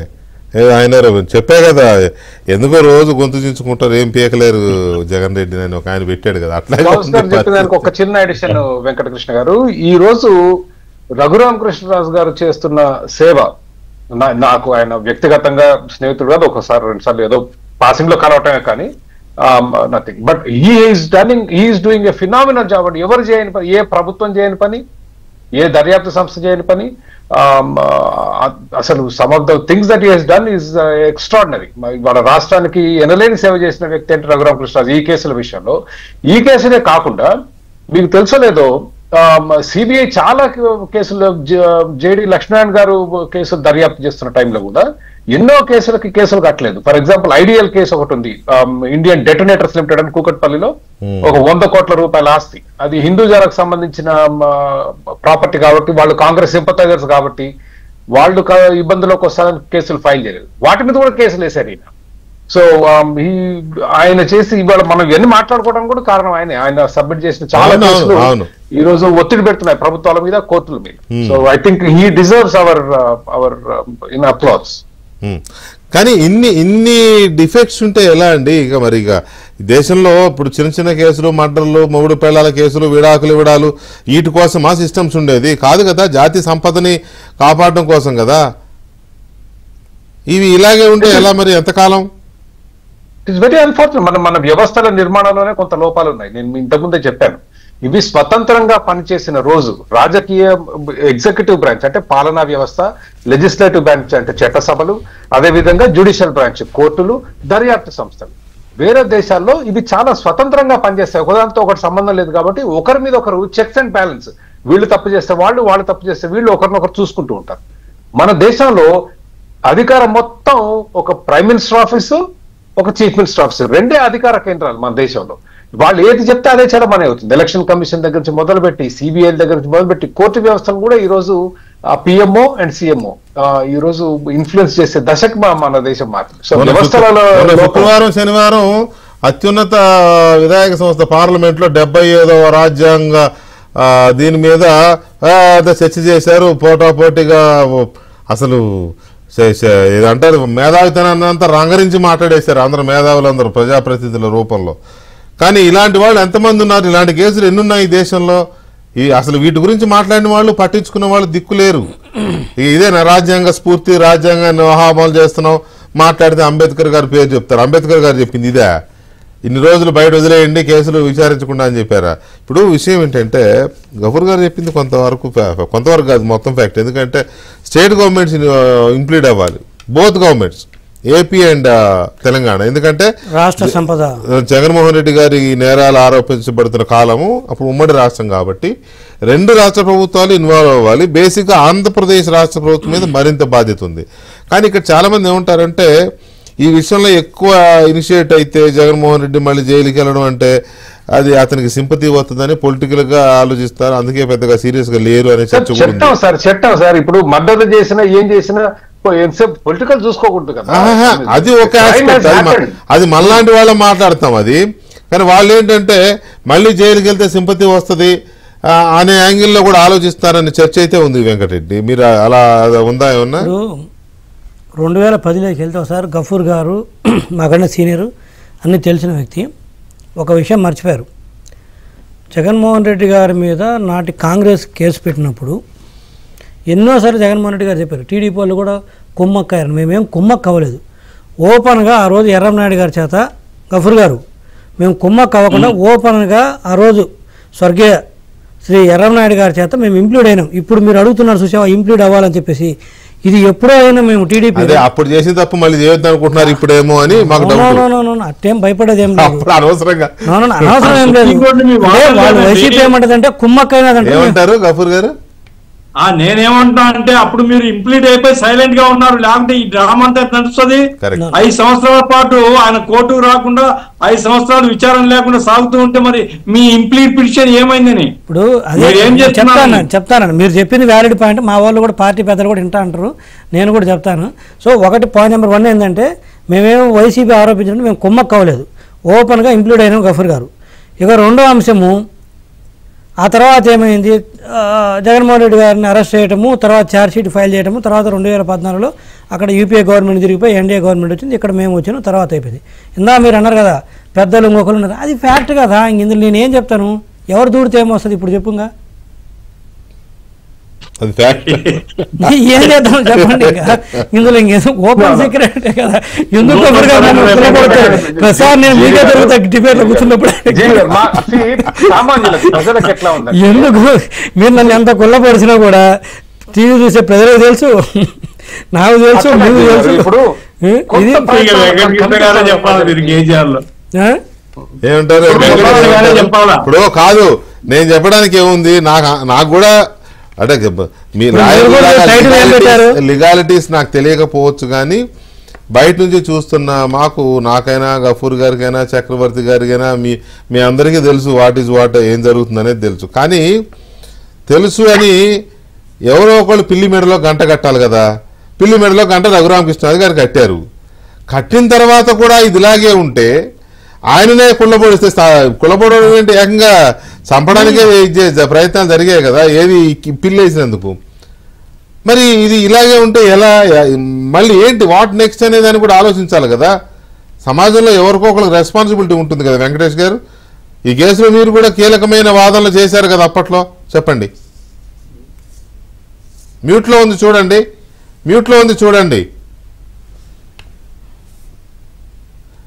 వెంకటేష్ గారు మీ ఫోన్ మ్యూట్ లో ఉంది చూడండి సార్. గఫూర్ గారు రెస్పాన్సిబిలిటీ ఆంధ్రప్రదేశ్ ప్రజలకు కూడా ఉంది సార్. ఎందుకంటే ఇన్ని నేరాలు చేసిన సీఎం కింద ఎన్నుకున్నాం సార్. మనకి ఏముంటది మాట్లాడడానికి? ఫస్ట్ ఆఫ్ ఆల్ ఏ ప్రజలు మాట్లాడడానికి లేదు. 2 వెంకటరెడ్డి మన జీవి రెడ్డి గారు మాట్లాడుతున్నారు సార్, నేను కూడా తెలుగుదేశం పార్టీ సింపథైజర్నే, కానీ మనం చేస్తున్నట్టు కనిపించాలి సార్. ఇప్పుడు జగన్ కేసుని పక్కన పెట్టింది సార్. ఎలక్షన్ ముందు రోజు దాకా వివేక్ రెడ్డి గారి గురించి ఎంతలా క్యాన్వాస్ చేశాం సార్. ఆ కేసు గురించి ఇప్పుడు ఎవరైనా మాట్లాడుతున్నారా? ఈవెన్ సీనియర్ మోస్ట్ లీడర్ ఇప్పుడు అందులో ఆ రోజు రిజల్ట్ రాకముందు మనం ఆర్గ్యూ చేసాం, ఇది చాలా అన్యాయం జరిగింది, ఈ చెల్లికి మోసం చేశాడు, నీవు ఆవిడికి న్యాయం చేస్తామని. ఇన్ని రోజులు అయింది కదా సార్, దాన్ని ముందుకు ఎందుకు తీసుకెళ్ళలేదు సార్? ఎక్కడైనా ఒక్క ఇది వచ్చిందా అండి? అంటే పక్కన పడేసి ఇప్పుడు ప్రజలు మనం తెలిసి ఏం తెలియదు, మనం వీఆర్ జెన్యున్లీ సిబిఐ చేస్తుంది కదా, మనం ఇన్వాల్వ్ అవ్వకూడదు, కరెక్టే. But at the same time ప్రజలకి ఎలా కనిపిస్తుంది? ఎలక్షన్ కోసం ఉపయోగించుకున్నట్టుంది, ఆ తర్వాత ఏమీ లేదు అన్నట్టు కనిపిస్తుంది. అంతే కదా. So we have to take initiative sir, we have to take initiative. అది తీసుకోకపోయినంతసేపు మనకే ఇప్పుడు మనలో మన క్యాడర్ లోనే ఎంతో అసంతృప్తి ఉంది, జరగట్లేదు, ఏమీ జరగట్లేదు, మమ్మల్ని కొట్టినోడిని ఆడ దర్జాగా తిరుగుతున్నారు, ఇలాగా వస్తుంది కదా. This has to be controlled by legally.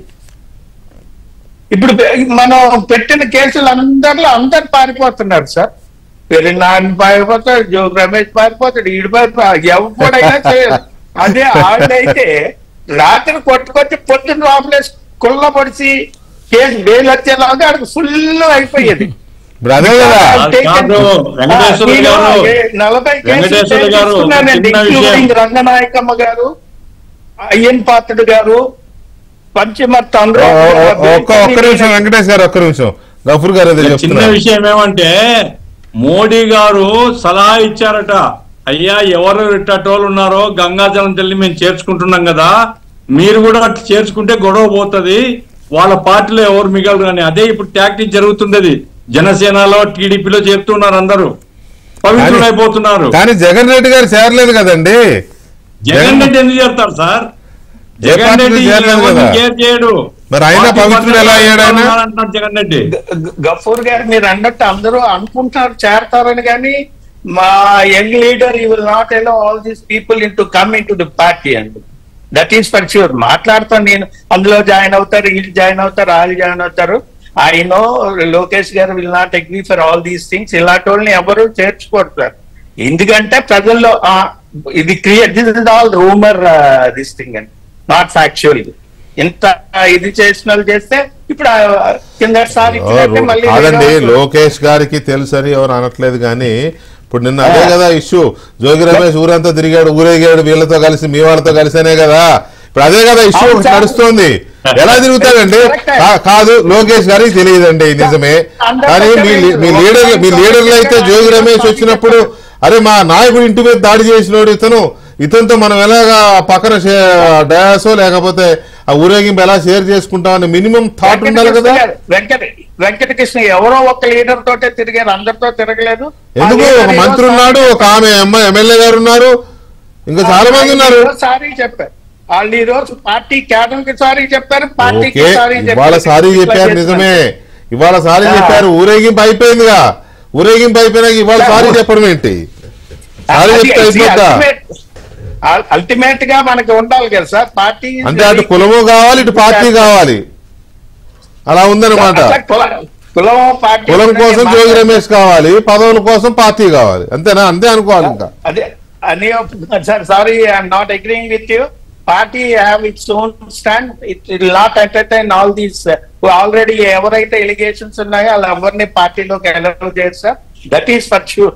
ఇప్పుడు నాకు దోచింది నేను క్యాన్వాస్ చేసుకోవచ్చు, కానీ అంత మాత్రాన పార్టీకి అంతగట్లేము. ఆ ఆస్పెక్ట్ పార్టీ నిర్ణయం అని మనం చెప్పలేము సార్. అది రైట్. ఓకే, మీరు చేసుకోకపోతే పక్కన జనసేనలో చేస్తారు, అధికార పార్టీలుగా వస్తారు. హైదరాబాద్ లో ఉన్నారు, రాష్ట్రంలో ఏం జరుగుతుందో మేము చూస్తున్నాం కళ్ళ ముందు సార్. వాడికే రిప్యుటేషన్ ఇంకా ఎందుకంటే జనసేనకి నేను ఇది అది అని వచ్చారు. ఇప్పుడు ఇలా టోల్ చేసుకుంటే వాళ్ళకి మాకన్నా ఎక్కువ డ్యామేజ్ వాళ్ళకి జరుగుతుంది సార్. మాట్లాడతాం ఇంకా. I'm only for TDP and I can only talk on behalf of the. మీ గురించి కాదండి, మామూలుగా అక్కడ జరుగుతుంది. ఎనీవే కంక్లూజన్ లో జీవి రెడ్డి గారు, ఈ కేసు ఇప్పుడు జగన్మోహన్ రెడ్డి గారు సుప్రీంకోర్టులో ఈ కేసు నడుస్తుంది కదా, ఆయన మీద తొందరగా వేయండి అన్నారు. మళ్ళీ జనవరి 10కి వాయిదా వేశారు, మొన్న ఫ్రైడే రోజుది. ఏం జరుగుతుంది అనుకుంటున్నారు? దీనివల్ల ఏమైనా ఫ్రూట్ ఉంటుంది అనుకుంటున్నారా? ఒకటే కృష్ణ గారు, ముందు మీరు లేట్ అవుతుందా చేస్తున్నారని టైటిల్ మార్చండి. చేస్తున్నారు, అవుతుందని మీకెందుకు డౌట్? మళ్ళీ అవుతుందా అని పెట్టారు టైటిల్. అంటే సినిమాలో అవుతుంది ఏం లేదు. వైకుంఠపురంలో గ్యాప్ వచ్చిందా ఇచ్చావా అని అడుగుతాడు కదా, అది గ్యాప్. ఇప్పుడు అలా గ్యాప్ లేట్ అది వేరు, మీకు తెలిసిందే కదా. మమ్మల్ని అడుగుతున్నారు లేట్ అవ్వడం కాదు, లేట్ చేస్తున్నారని పెట్టారని మీరు కూడా పార్ట్ అండ్ పార్సల్ ఆఫ్ దాంట్లో. No, not at all. సరే, నాట్ ఎట్ ఆల్ అంటారు, జరిగే మీరు అడిగిన దానికి సమాధానం చెప్తాను సార్. మీరు చెప్పారు సార్, వెంకటేష్ గారు మీరు చెప్పారు, మీరు చెప్పారు, నేను కాదనట్లేదు. సో ఒకటేనాడు సార్, సరే డిలే అవుతున్నమాట వాస్తవమైనప్పుడుగా నేను ఛార్జ్ షీట్లు మొత్తం చదివాను సార్, జగన్మోహన్ రెడ్డి గారి మీద ఫైల్ చేసినాయి. మేబీ టుడే ఆర్ టుమారో, ఒకవేళ 4 రోజులు ఇంకా, అంటే నాకు తెలిసినంత వరకు ఇప్పటికే టూ మచ్ డిలే అయింది. నేను ఇంకా అవుతుందని నేను అనుకోవట్లేదు. బట్ ట్రయల్కి వచ్చి ఆర్గ్యుమెంట్స్ ఆర్గ్యుమెంట్స్ కింద జరిగితే 100% మాత్రం తన కన్విక్షన్ వస్తుందని నేను చెప్పగలను. Sure that. అంటే ఎందుకంటే ఛార్జెస్ అలా ఫ్రేమ్ అయింది, అటువంటి అలిగేషన్స్ అని ఛార్జెస్ ఉన్నాయి, ఎవిడెన్స్ పర్ఫెక్ట్గా ఉన్నాయి. మేబీ గఫూర్ గారు సార్ మీరు నవీన ఫ్యాక్ట్ ఏంటంటే మన అందరికీ తెలిసింది సార్, ఇందాక నేనైతే ఒప్పుకుంటున్నాను, it is there fact, somebody is there. ఏమిటంటే జీవి రెడ్డి, మీరు ఇప్పుడు మాట్లాడే వాళ్ళ గురించి నేనేం మాట్లాడటం లేదు. అది 2025 లేకుంటే 2047 అంటున్నారు కదా మీరు ఇప్పుడు. 47 అనలేదు కానీ బట్ 26-27లో అంటే నేను ప్రిడిక్షన్ అంటే నేను చెప్పలేను కానీ సార్, బట్ నేను జనరల్గా అయితే నాకు అర్థమవుతున్న దాని ప్రకారము బోత్ ఇంటర్నల్గా అట్లయితే 1-2 సంవత్సరాల్లో గ్యారంటీగా అవి కంక్లూజన్కి వస్తాయి. వచ్చిన తర్వాత నాకున్న నాలెడ్జ్ ప్రకారం ఛార్జ్ షీట్లు నేను క్షుణ్ణంగా చదివాను కాబట్టి అవకాశాలు ఎక్కువ అయితే ఉన్నవి కన్విక్షన్ రావడానికి, ఎందుకంటే అంతగా ఎవిడెన్సెస్ ఉన్నవి ఆ కేసుల్లో. సార్ ఎంత పొలిటీషియన్ అయినా ఎంత తోపుగాడైనా సరే ప్రతి ఒక్కరికి ఒక టైం అనేది నడుస్తుంది సార్.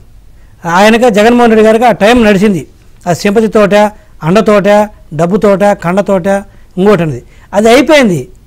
అఫ్కోర్స్ ఇప్పుడు మీరు అడగాలి, మేము చెప్పాలి, డిబేట్లు పెట్ట తప్పేం లేదు. ఇంకోటి సార్ కూడా చెప్పారు ఇందాక, ఆయన వివేకానంద రెడ్డి గారి మీద పెట్టండి సార్ డిబేట్లు, మాట్లాడుతూ మేము వదిలేరా సార్ బాబు, మేము పెట్టకపోతే మీరు పెట్టారా? పెట్టి మేమే మాట్లాడింది, మీరు అసలు అలసిపోయాం కదండి మేము. ఇప్పుడు కూడా పెట్టండి. సునీత మొన్న కూడా పోయి కలిసి వచ్చింది. ఏం పెట్టాలి డిబేట్, ఏం పెట్టాలి? ఇప్పుడు దాంట్లో కాదు సార్, వివేకానంద రెడ్డి గారితో డిబేట్ పెట్టమని నన్ను అడుగుతాడు వెంకటరెడ్డి గారు. ఏమైనా డెవలప్మెంట్ ఉంటే, కదలికలు ఉంటే జరిగిందని చెప్పి డిబేట్ కదలిక చెప్పిద్దామని పెడతాను సార్. అది సిబిఐ వాళ్ళ చేతిలో ఉంది. ఇప్పుడు అప్పుడు మీడియా డిబేట్స్ పెట్టడం వల్లే కదా, అవునా కదా, మీడియా ఎఫెక్ట్ తోటి కదా అవినాష్ రెడ్డి గారు అరెస్ట్ దాకా వచ్చి ఎంత వచ్చింది, ఎంత దూరం వచ్చింది, లేకపోతే ఎక్కడ మరుగుపడిపోయింది గఫూర్ గారు ఆ కేసు పరిస్థితి ఏంటి? ఒకసారి అప్పుడు మీడియా టేకప్ చేసిన తర్వాత కదా ఆ స్థాయికి ఆయన వచ్చింది. అది దెన్ లెట్ స్టార్ట్. మళ్ళీ ఏమవుతుంది అంటే మా మీద ఇప్పుడు నెక్స్ట్ చెప్తాను, మేమేదో వదిలేసినాము సార్. ఇష్యూస్ మారినవి, గవర్నమెంట్ వచ్చింది, కొన్ని డెవలప్మెంటల్ ఆస్పెక్ట్స్, వెల్ఫేర్ ఆస్పెక్ట్స్, కొత్త గవర్నమెంట్, కొన్ని ఇష్యూస్ ఉన్నాయి. నాట్ ఆల్ ద టైం మేమేదో పొలిటికల్ డివిడెండ్ తీసుకోలేదు. వివేకానంద రెడ్డి గారి హత్య గురించి టీడీపీ ఏం పొలిటికల్ డివిడెండ్ తీసుకోలేదు. ఉన్న ఫ్యాక్ట్ ను ఆ రోజు కాలానుగుణంగా ఆ రోజు మాట్లాడాము. బట్ అగైన్ మళ్ళీ మాట్లాడతాము. గఫూర్ గారు కంక్లూడ్ చేయండి. చిన్న విషయం సార్, ఇప్పుడు జీవి రెడ్డి గారికి నేను సవినయంగా మనవి చేసేది ఏమంటే, ప్రజలు ఎవరు అమాయకులుగా జీవిరెడ్డి గారు, ఒకవేళ ఆ డిబేట్ లో మీరు ఏం చెప్పినా మేమేం చెప్పినా జనం చూస్తున్నారు, జనం ఎవరంతా వాళ్ళు ఆలోచిస్తారు. ఇప్పుడు రెండవది, ఈ రోజు ప్రజలు బద్దం బేర్ చేస్తున్నారు. మేమంతా ఏం చేశాము, అయ్యా ఎఫ్బిఐ కోర్టు అది వచ్చిన తర్వాత 1750 కోట్లు తీసుకున్నాడు, రద్దు చేయండి అని. మీరేం చేసినారు? అవి రద్దు చేయలే, జనానికి నెత్తి మీద భారాలు వేసినారు, ఎలక్ట్రిక్ ఛార్జెస్ లో ట్రూ అప్ ఛార్జెస్ పెంచినారు. కాబట్టి ఇవన్నీ కూడా మీరు సవరించుకుంటారా లేదా మీ ఇష్టం, బట్ ప్రజలు మాత్రం గమనిస్తున్నారు. ఇప్పుడు ఈ జగన్మోహన్ రెడ్డి కేసులు కానీ, వివేకానంద రెడ్డి కేసులు కానీ, అదాని కేసులు కానీ, ఇట్లాంటివన్నీ మీరు ఎందుకో గాని మీ ధోరణి మీద మాత్రం ప్రజల్లో అసంతృప్తి ఉంది. దయచేసి ఆలోచించుకుంటే మంచిది. లేదంటారా 5 సంవత్సరాలు మీకు అధికారం ఉంది, చేస్తారు, ప్రజల తర్వాత నిర్ణయం తీసుకుంటారు. Right Ghafoor sir, thank you very much sir. అలాగే వెంకటేష్ గారు, జీవి రెడ్డి గారు, చక్రవర్తి గారు, థ్యాంక్ యూ వెరీ మచ్ అండి చర్చలో పాల్గొన్నందుకు.